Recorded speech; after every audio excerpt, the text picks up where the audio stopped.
Hello दोस्तों, इस video में हम आपको बताएंगे पंडित दीनदयाल ग्रामोद्योग रोजगार योजना के बारे में। तो दोस्तों, वीडियो को शुरू करने से पहले आप लोगों से कहना चाहता हूं कि हमारे चैनल को सब्सक्राइब कर लें एवं बेल आइकन पर क्लिक करके ऑल नोटिफिकेशन सेट कर लें, ताकि हम कोई भी वीडियो बनाएं तो उसका नोटिफिकेशन आपके पास आ जाए। चलिए दोस्तों, वीडियो को शुरू करते हैं। पंडित दीनदयाल ग्रामोद्योग रोजगार योजना, इसका क्रियान्वयन क्या है, यानी कि संचालन, यानी कि किस प्रकार से इसको जो है चालू किया गया है। ग्रामीण क्षेत्रों में, देखिए स्क्रीन पर आप लोगों को आ रहा होगा, आप पढ़ भी सकते हैं, लेकिन मैं इसको थोड़ा सा शॉर्ट करके बताऊंगा।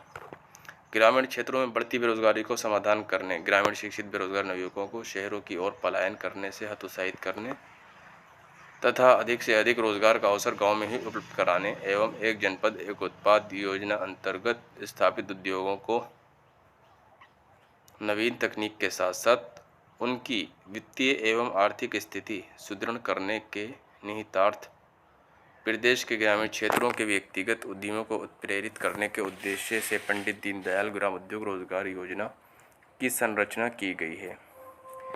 इस योजना के अंतर्गत प्रधानमंत्री रोजगार सृजन कार्यक्रम के अंतर्गत वित्त पोषित स्थापित इकाइयों को ब्याज उपादान की सुविधा अनुमन्य की जाएगी, जिसके अंतर्गत प्रधानमंत्री रोजगार सृजन कार्यक्रम योजना में तीनों एजेंसियों क्रमशः जिला उद्योग केंद्र, खादी एवं ग्रामोद्योग आयोग तथा उत्तर प्रदेश खादी तथा ग्रामोद्योग बोर्ड द्वारा प्रायोजित समस्त ग्रामीण इकाइयां आच्छादित होंगी।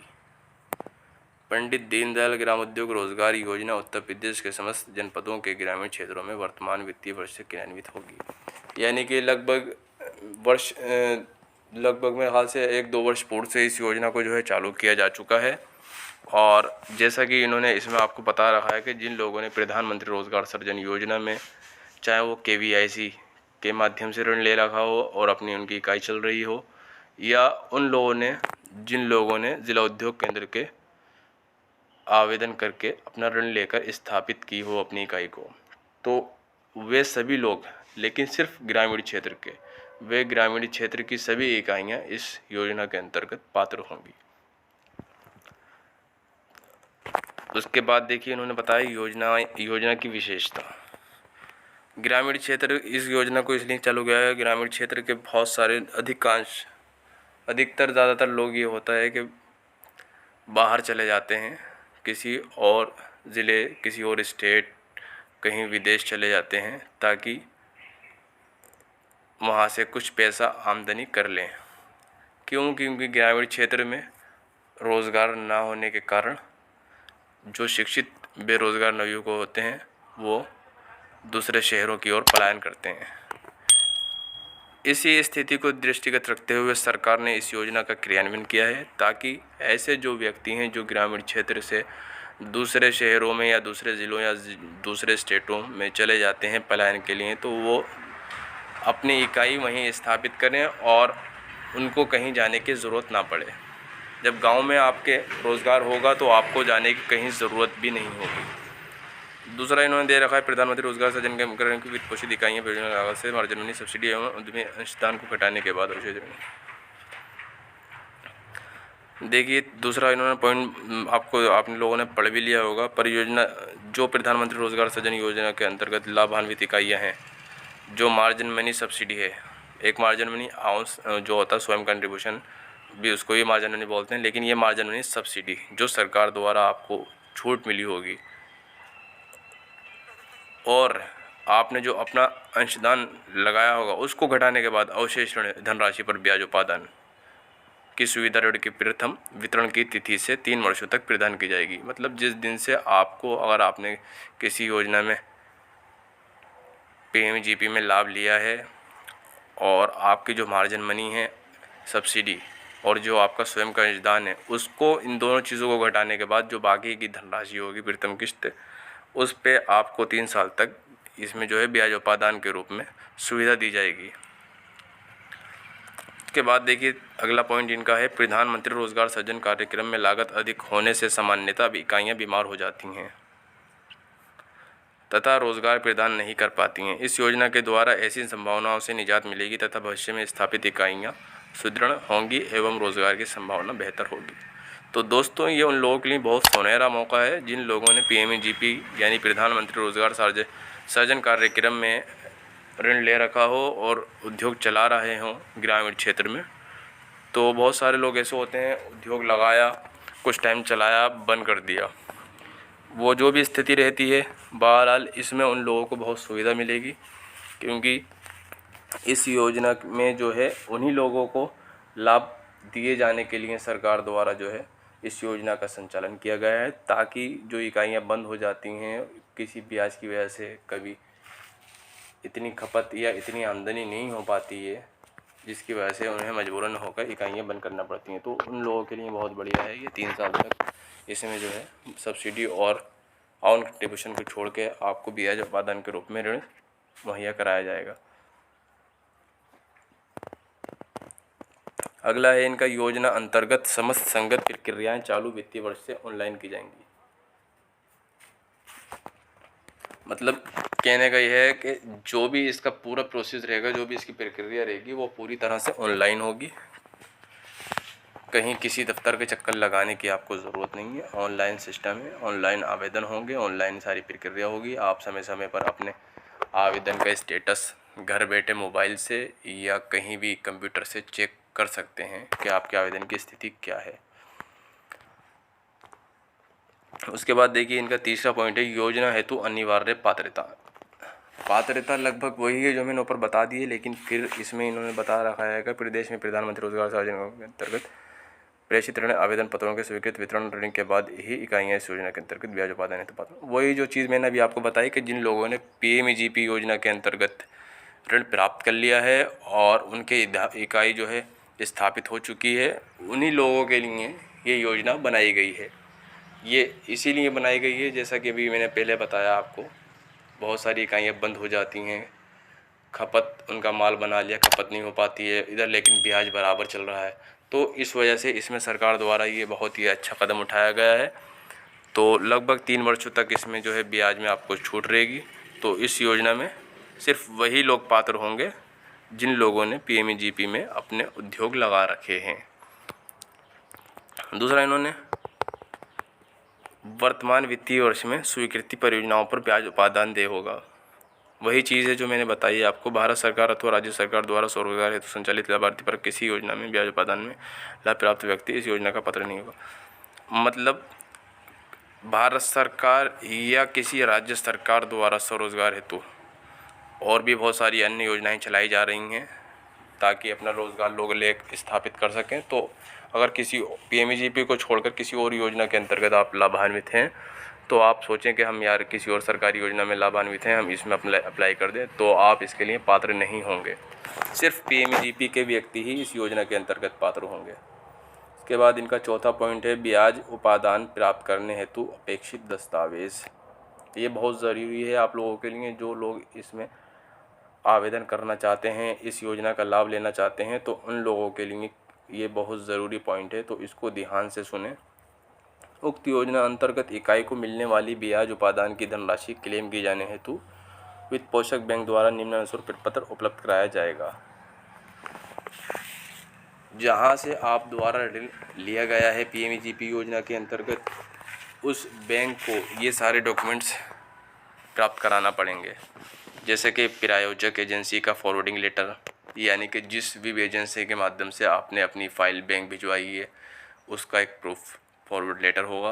दूसरा है वित्त पोषक बैंक द्वारा इकाई का ऋण स्वीकृति पत्र।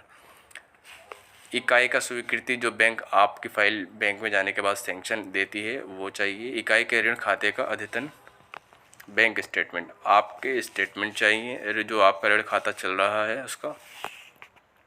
टर्म्स डिपॉजिट TDR से संबंधित अभिलेख, आपका टर्म डिपॉजिट जो रिसीट है उससे संबंधित इनके कागज़ चाहिए। दूसरा है ब्याज उपादान दावा पत्रक निर्धारित प्रारूप पर। जो इन लोगों ने इसका निर्धारित प्रारूप कर रखा है उसी पे दावा पत्रक चाहिए ब्याज उपादान के लिए, जो आप आवेदन कर मांग कर रहे हैं उसका एक पत्र है, उसी पे प्रारूप पे आप भर के देंगे। अगला है बैंक शाखा प्रबंधक द्वारा इकाई की निरीक्षण रिपोर्ट। समय समय पर विभाग द्वारा और बैंक द्वारा इकाई का जो है निरीक्षण किया जाता है। सत्यापन किया जाता है, जांच की जाती है, उसी की वो रिपोर्ट भी चाहिए। और लाभार्थी के साथ उद्यम कार्यस्थल का फोटोग्राफ, मतलब जिस व्यक्ति का उद्योग है उसका और जहां उसने इकाई लगा रखी है अपनी इकाई पर मौजूद होते हुए एक फ़ोटोग्राफ उसका।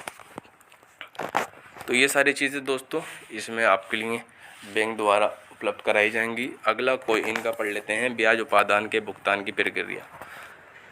इसको पढ़ने से पहले मैं आपको बता दूं, मैं ये सारी डिटेल्स आपको पढ़ के और समझा इसलिए रहा हूं, पढ़ के भी बता सकता था खाली, और आप लोग इसको डाउनलोड करके खुद भी पढ़ सकते हैं, लेकिन मैं आपको समझा इसलिए रहा हूँ। बहुत सारी चीज़ें ऐसी हैं जो पढ़ने के बाद समझ में नहीं आती हैं। नहीं तो ऐसा नहीं होता कि स्कूलों में किताबें होती हैं, बच्चा पढ़ लेता पास हो जाता।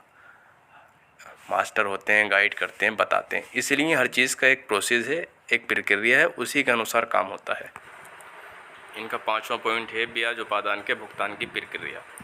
प्रधानमंत्री रोजगार सृजन कार्यक्रम के अंतर्गत नोडल बैंक से उद्यमी को दी जाने वाली मार्जिन मनी अनुदान की धनराशि प्राप्त होने के पश्चात बैंक द्वारा कुल परियोजना लागत में मार्जिन मनी की धनराशि एवं लाभार्थी का अंशदान को घटाते हुए शेष ऋण धनराशि पर बैंक द्वारा लिए जाने वाले ब्याज की धनराशि का प्रत्येक छमाही ब्याज उपादान क्लेम जिला ग्रामोद्योग अधिकारी को प्रस्तुत किया जाएगा। तो दोस्तों PMGP के अंतर्गत जिन लोगों ने आवेदन करे थे और उनको जो है बैंक द्वारा ऋण वितरण हो गया है एवं उन लोगों का उद्योग सुचारू रूप से चल रहा है और उनको सरकार द्वारा जो अनुदान राशि थी वो भी प्राप्त हो गई है, तदुपरांत ही आप इस योजना के अंतर्गत आवेदन करने के लिए पात्र होंगे। ऐसा नहीं है कि आप लोगों ने PMGP में आवेदन किया और आपने अपना उद्योग चला लिया, अनुदान अभी तक नहीं आया, तो जब तक आपका अनुदान नहीं आएगा तब तक इस योजना के अंतर्गत आप पात्र नहीं होंगे। इन्होंने ऊपर साफ स्पष्ट कर दिया है इस बात को। और जो आपको इस योजना में ब्याज उपादान दिया जाएगा वो प्रत्येक छमाही में दिया जाएगा। जो एक क्लेम होगा प्रत्येक छमाही ब्याज उपादान क्लेम जो होगा आपका, वो बैंक जो है जिला ग्रामोद्योग अधिकारी को प्रस्तुत करेगा। तत्पश्चात ब्याज उपादान क्लेम की धनराशि लेखा परीक्षक, यानी कि जो लेखा परीक्षक होंगे उसकी जांच पड़ताल करेंगे। जांच पड़ताल उपरांत वो NEFT या RTGS के माध्यम से लाभार्थी के पक्ष में बैंक को हस्तांतरित किए जाने हेतु ट्रेजरी यानी कि कोषागार को प्रेषित करेंगे। पंडित दीनदयाल ग्रामोद्योग रोजगार योजना के अंतर्गत ब्याज उपादान की अधिकतम सीमा 13% से अधिक नहीं होगी।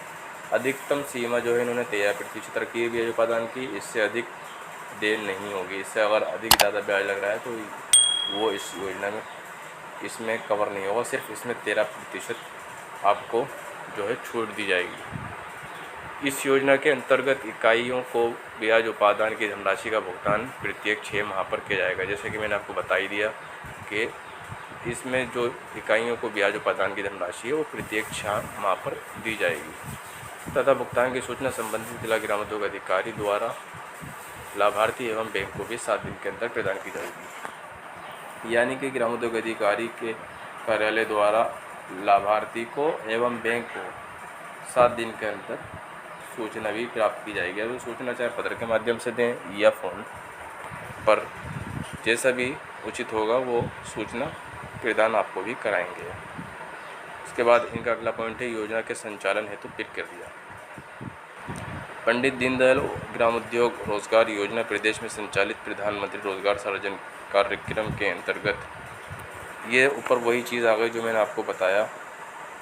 इसमें थोड़ा सा बस ये प्रोसेस इसमें ये बता रहा है कि कैसे लक्ष्य मांगेंगे, कैसे जनपदवार लक्ष्य जो है बाँट कर वितरण किया जाएगा और मुख्य विकास अधिकारी को इसमें वितरण अधिकारी बनाया गया है। उसके बाद ग्राम उद्योग अधिकारी द्वारा नियमानुसार प्राप्त समस्त अभिलेखों के आधार पर वही चीज़ है जो मैंने ऊपर भी इन्होंने दे रखा है। इसमें दे भी दिया इन्होंने बिंदु संख्या 4 में उल्लिखित कि जांच लेखा परीक्षक जो भी होंगे इनके वो आपकी जांच पड़ताल उपरांत इकाई का भी स्थल निरीक्षण भी करेंगे और आपके जो द्वारा कागज़ जो दस्तावेज लगाए गए हैं उनका परीक्षण करने के उपरांत आपकी 15 दिन के भीतर ग्रामोद्योग अधिकारी कार्रवाई कराना सुनिश्चित करेंगे। तो 7वां पॉइंट है इनका, ब्याज उपादान का लाभ किन परिस्थिति में दे नहीं होगा। तो दोस्तों सबसे पहला इसमें है यदि उद्यमी ने ऋण का दुरुपयोग किया हो, यानी कि अगर आपके द्वारा बैंक से ऋण लिया गया है और आपने उसका सही इस्तेमाल नहीं किया है, पैसा कहीं और लगा दिया, तो आपको इस योजना का लाभ नहीं मिल पाएगा। दूसरा है यदि उद्यमी प्रोजेक्ट का कार्य पूरा नहीं किया और जानबूझकर चूक कर रहा हो, यानी कि अगर आप प्रोजेक्ट का कार्य करने में जानबूझकर देर लगा रहे हैं और समय व्यतीत कर रहे हैं, तो आपको इस योजना में लाभ नहीं दिया जाएगा। तीसरा है यदि इकाई उत्पादन ऑब्लिक सेवा कार्य नहीं कर रही हो अथवा बंद हो, यानी कि आपकी जो इकाई है वो स्थापित हो गई है, लेकिन अगर सेवा क्षेत्र में है या उत्पादन क्षेत्र में है और कार्य नहीं कर रही है, या अगर आपकी इकाई बंद है, तो उस स्थिति में भी आपको जो है इस योजना का लाभ नहीं दिया जाएगा। अगला है अपवाद स्वरूप किसी भी दैवीय आपदा, असामयिक दुर्घटना में उद्यमी की मृत्यु होने के कारण यदि उद्यमी का उद्योग प्रभावित होता है, तो इसका परीक्षण संबंधित जिलाधिकारी द्वारा प्रधानमंत्री रोजगार सृजन कार्यक्रम के अंतर्गत लाभार्थियों के चयन हेतु कमेटी DLTFC की संस्तुतियों के आधार पर उत्तर प्रदेश खाद्य तथा ग्रामोद्योग बोर्ड के मुख्य कार्यपालक अधिकारी द्वारा नियमानुसार निर्णय लिया जाएगा। यानी कि कोई ऐसी, ये तो आपकी समझ में आएगी होगा, मैं इसको क्या बताऊँ आपको। अगर आपको किसी में कोई सवाल हो इसको लेकर के आप मुझसे कमेंट बॉक्स में पूछ सकते हैं, मैं बता दूँगा, तो पूरा प्रयास करूँगा। ठीक है। नेक्स्ट है इनका 8वां, इकाई कार्यरत न रहने पर ब्याज उपादान की वापसी।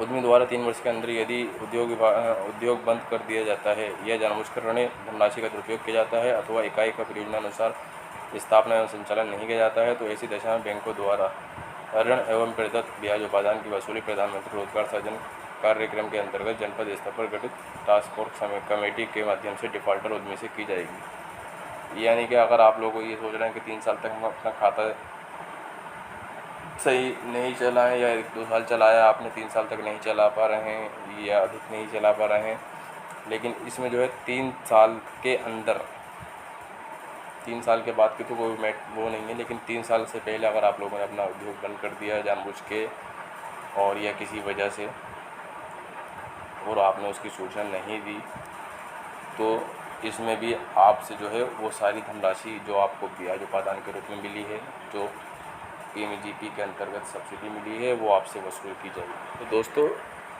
उम्मीद करता हूँ कि आप लोगों को ये वीडियो पसंद आई होगी और आपके लिए हेल्पफुल साबित होगी। दोस्तों वीडियो से रिलेटेड अगर आपके मन में कोई सवाल हो तो आप हमसे कमेंट बॉक्स में पूछ सकते हैं, और हाँ, वीडियो को लाइक शेयर ज़रूर करें ताकि जो ऐसे व्यक्ति हैं जिनको इस योजना की जानकारी नहीं है, उनको इस योजना की जानकारी प्राप्त हो सके और वो इस योजना का लाभ उठा सकें। चलिए दोस्तों, मिलते हैं आपसे अगली वीडियो में। Thanks for watching. धन्यवाद।